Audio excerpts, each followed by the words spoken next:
তোমাকে ড্রেন থেকে চিংড়ি মাছ তুলবে বলছো?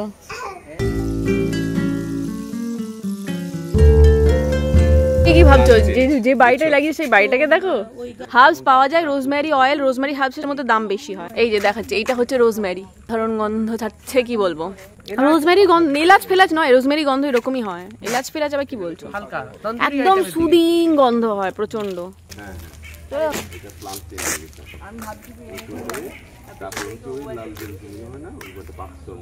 সকালবেলায় দেখুন জাস্ট, এখানে মেয়ে আর ওখানে বাবা বসে গেছে আম নিয়ে, আম খেতে। গুপি গাইন বাগা বাইন, হাততালি দিয়ে বলো আম। ঠাকুরকে বিশাল ডাকছে যে যেন ভালো ভালো আম খেতে পারি, যেন ভালো ভালো আম খেতে পারি, আরো অনেকদিন আমটা থাকে, আম যেন চলে না যায়। আচ্ছা, তেল গরম হয়ে গেছে ভালো করে, এরপরে পমফ্রেট গুলো ছেড়ে দেবো চটাচট।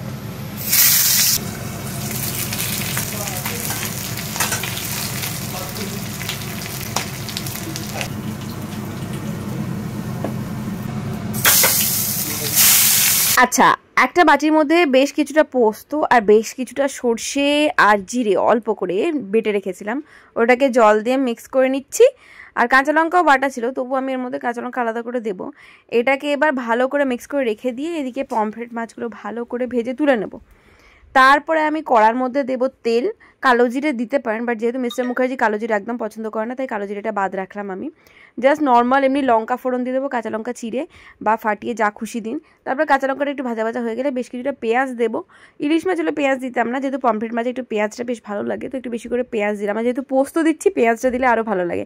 একটু টমেটো কুচি দিলাম, দিয়ে ভালো করে নেড়ে টমেটোগুলো যখন মানে একটু বেশ মাখা মাখা মতো হয়ে যাবে, তখন আমি পোস্ত আর সর্ষের পেস্টটা দিয়ে দেবো।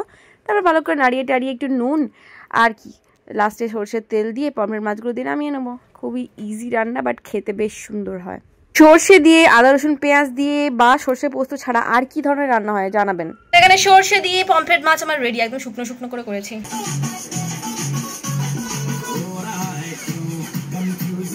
নদী এখন সকাল থেকে পেপা পিগ আঁকতে পারেনি বলে কেঁদে কেঁদে ফাটাচ্ছে। ও পেপা পিগ কেন ড্র করতে পারছে না, আমি ওকে একবার ড্র করে দেখিয়ে দিলাম, তারপরেও মনে মতো হচ্ছে না, ডায়েরির পর ডায়েরির পাতা উল্টে যাচ্ছে আর পেপা পিগ আর আঁকতে পারছে না ও। আচ্ছা, আমাদের এখানে রবিবারের খাবার রেডি। ভাত, এখানে মাছের ডিম ভাজা আছে, এখানে কচু আলু একটা তরকারি, বেগুন ভাজা, ডাল কালকে ছিল কেউ খায়নি এখন নিয়েছে, আর এই হলো পমফ্রেট মাছ আর আম।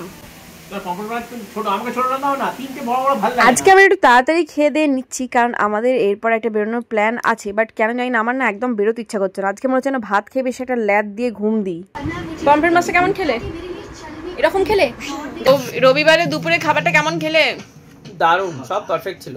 মাছ, আম, ভাত সবই পারফেক্ট। কচুর তরকারিও দারুণ ছিল।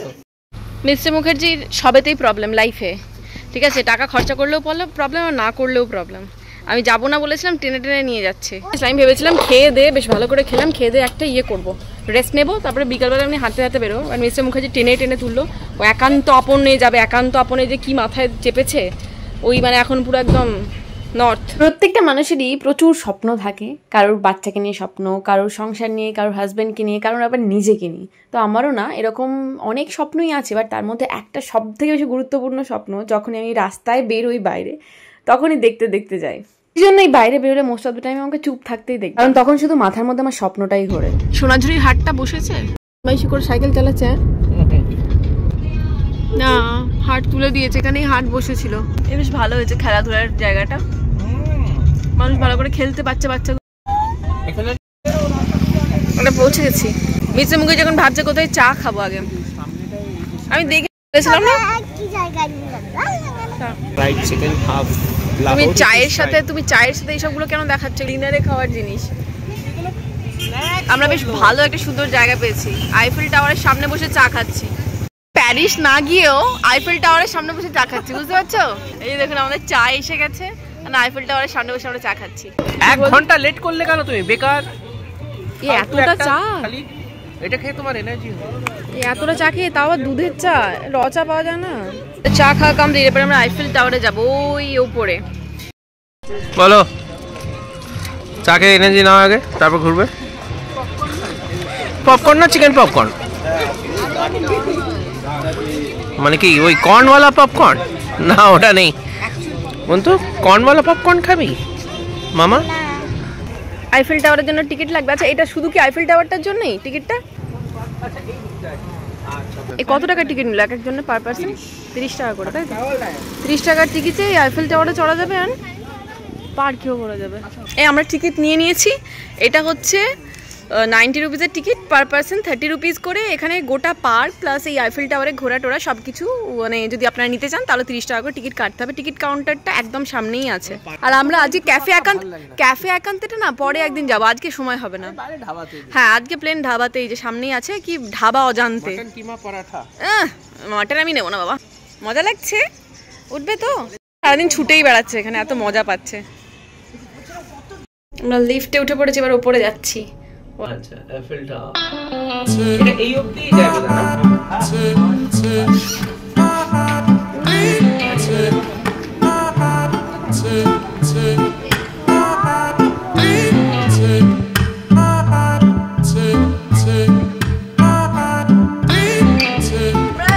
আমরা ইকো পার্কে আগে অনেকবার এসেছি, বাট এই জায়গাটা এই প্রথমবার এলাম।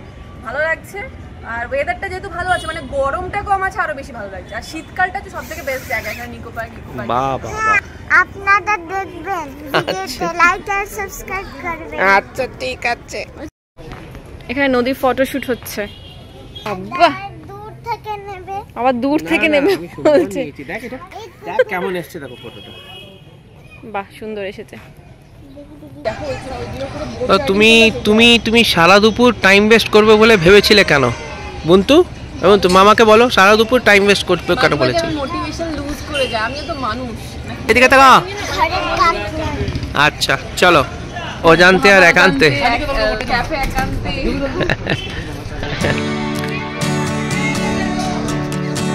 দিকটা এসেছে, কি সুন্দর, এত মাটিতে এত ঘাস যে পাটা পুরো গেড়ে যাচ্ছে। দেখে বুঝতেও পারবে না যে মানে এতটা ডিপ আছে ঘাসে। এই জায়গাটা এত সুন্দর যে আমরা কত ফটো তোলার জন্যই এলাম এখানটা, ফটোগ্রাফি করবো।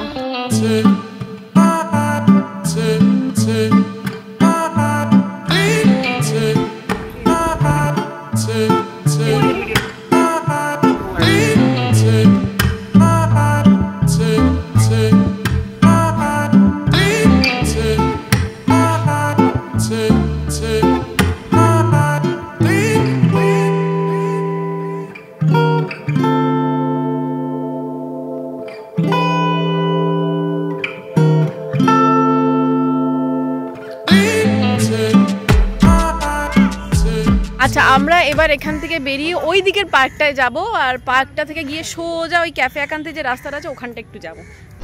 যাবে না টয় ট্রেনে? টয় ট্রেনের যে টিকিট কাউন্টার, হ্যাঁ ওটা এখান থেকে বেশ দূরে। আর নদীর শরীরটা খারাপ কাল থেকে, তো বেশি দূর হাঁটতে পারছে না, ওই জন্য আমরা এখন বসে এখানে রেস্ট নিচ্ছি। কিছুটা রেস্ট নিয়ে তারপরে যাবো টয় ট্রেনের টিকিট কাটতে। আর এইমাত্র ট্রেনটা বেরোলো, তো আমরা কত লাইন আছে দেখো, হবে সানডে আজকে, পাবো কিনা। পাবে পাবে। তবে তোমার সামনে সিনারিটা এনজয় করছো না? হ্যাঁ খুব সুন্দর সামনেরটা। এখানে বৌদিকে নিয়ে এলে ভালো হতো। তাকে বৌদিকে নিলে, হ্যাঁ ভাই সাইক্লিং করতাম, তোমরা তো কেউ করবে না। কি খাচ্ছ তুমি? জাপানিজ বলে কিছু কথাই। তুমি মিরিন্ডা খাচ্ছ কেন? এই মাত্র যে দুধের চা খেলে আবার মিরিন্ডা খেতে হবে এখন? যা পাচ্ছ তাই খাচ্ছ? আর তোমার মধ্যে যা ঢেলবে তাই হয়ে যাবে হজম। আমরা যেখানটায় বসে সোজা মাদার ওয়্যাক্স মিউজিয়ামটা দেখা যাচ্ছে এখান থেকে। এই যে মাদার্স ওয়্যাক্স মিউজিয়াম। পার্কের এখানে ঘুরতে ঘুরতে না এই জাপানিজ রেস্টুরেন্টটা দেখলাম, তো আমাদের সেরকম বেশি কিছু খাওয়ার নেই। নদীর তো এমনিতেই কিছুই খেতে না, তো খাবে না, বাড়িতে গিয়েই খাবে। তো আমি আর মিস্টার মুখার্জি জাস্ট একটা মানে ডিশ টেস্ট করবো, সেই জন্যই এখানে ঢোকার মেন রিজনটা জানেন, আজকে আমরা সুশি ট্রাই করবো ফার্স্ট টাইম। তাও আমরা ভেবেছিলাম আনকুকড থাকবে, না এখানে কুকড আছে, কুকড সুশি। আর তাও আবার সালমান, মানে প্রথমেই সালমান ট্রাই করবো। অ্যান্ড খেতে কীরকম হবে জানি না, ওনারা বললেন যে হ্যাঁ খেতে পারেন, খেতে বেশ ভালো হবে। তো ট্রাই করে দেখি আজকে কীরকম ফার্স্ট টাইম। আমার ফটো তুলে আমার নিজেকেই দেখাচ্ছে। এবার বলো তুমি কি অর্ডার করলে বলো। আমরা খুব ভয়ে ভয়ে অর্ডার করেছি, কারণ সালমান আমি খাইনি কোনোদিন। সালমান ট্রাই করবে, আর আমি এমনি নর্মাল নুডলস নিয়েছি, নুডলস। এই যে আমাদের প্লেট ভর্তি সুশি এসে হাজির হয়েছে, এরপরে ট্রাই করে দেখবো কিরকম হবে। নদীও একটা ট্রাই করে বলছে, দেখা যায়। আনকুকড হলে ডেফিনেটলি দিতাম না, যেহেতু কুকড ওনারা বললেন কোনো অসুবিধা নেই, বাচ্চাকেও দিতে পারেন। তো ওকে একবার ট্রাই করবে না, ও একটাই খাবে বললো, তাও খেয়ে ওর সেরকম ভালো লাগেনি। বলো। আমিও ফার্স্ট টাইম সুশি ট্রাই করছি, বেশ ভালো লাগলো। না সুশি তো আছে, তার উপরে স্যালমন আছে। হ্যাঁ স্যালমন সুশি, এটা আমার বেশ ভালো লেগেছে। স্যালমন অনেক ফেমাস ফিশ, মানে এটা কোথাকার আমি এক্স্যাক্টলি মনে পড়ছে না, নর্থ আমেরিকা না অস্ট্রেলিয়ার কোথায়। ভালো, নট ব্যাড। হ্যাঁ, তারপর আমি একটা নুডলস নিয়েছিলাম, নামটা কি বললাম আমার মনে নেই, এটা একদমই মানে স্পাইসলেস ছিল, বেশি স্পাইসি ছিল না, বাট খেতে অসাধারণ ছিল। হ্যাঁ, কিন্তু এই যে fish and paper, salt and paper, এটা অতটা ভালো ছিল না। মানে এটা আমার কি বলুন তো, পিওর ভেটকির থেকে আমার বাসাটা বেশি ভালো লাগে। পিওর ভেটকিতে কিরকম মানে গন্ধ লাগে একটা ভেটকির, বাসার কোনো গন্ধই থাকে না, তো সেই জন্য বাসাটা বেশি প্রেফার করি। আমি আপনাদেরকে সাজেস্ট করবো যে যদি কোনোদিন ইকো পার্কে আপনারা ঘুরতে আসেন তো এই জাপানিজ রেস্টুরেন্ট থেকে সুশিটা একবার ট্রাই করে দেখবেন। শুধুমাত্র সালমান না, অনেক ধরনের মানে সি ফিশে আছে, ক্র্যাব আছে, প্রন আছে, তারপরে আরও কি সব বললো, যাই হোক নাম, টুনা ফুনাও আছে। আপনারা যদি আমার মতো ফার্স্ট টাইম মানে সুশিটা ট্রাই করেন তাহলে ডেফিনেটলি কুকড ভার্জনটা আপনাদের বেশি ভালো লাগবে। যাক, এখান থেকে আমরা এবার সোজা বেরিয়ে যাবো বাড়ির দিকে। না আমি